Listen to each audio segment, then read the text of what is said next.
રામ રામ ને સીતારામ બધાને કેમ છો? બધા મજામાં છો? તો ફરીવાર આપણા બ્લોગમાં બધાનું હાર્દિક સ્વાગત છે.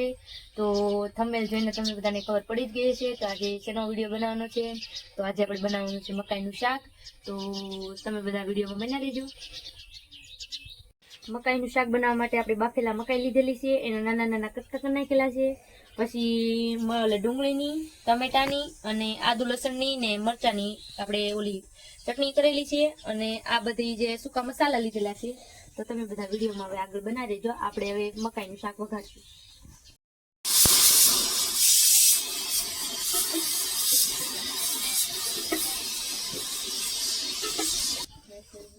ગરમ મસાલો,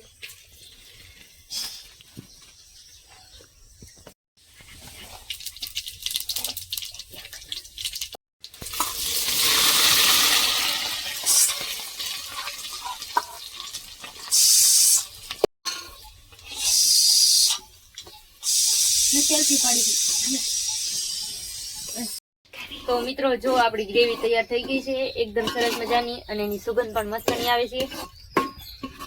હવે થોડીક વાર આપણે આને આમ રહેવા દઈશું અને પછી આપણે આમાં મકાઈ નાખી દઈશું. તો મિત્રો હવે જો આપણી ગ્રેવી કેટલી મસ્તની જાડી જાડી થઈ ગઈ છે. તો હવે આપણે એની અંદર મકાઈ નાખી દઈશું.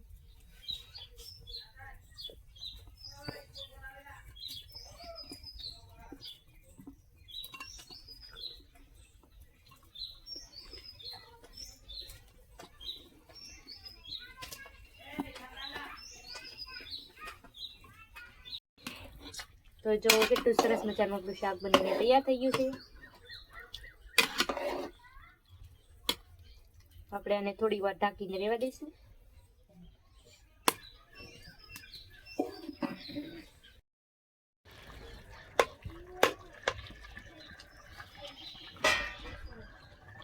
તો ફાઇનલી મિત્રો આપણું શાક તૈયાર થઈ ગયું છે અને આપણે એમાં નાખી દઈશું કોથમરી.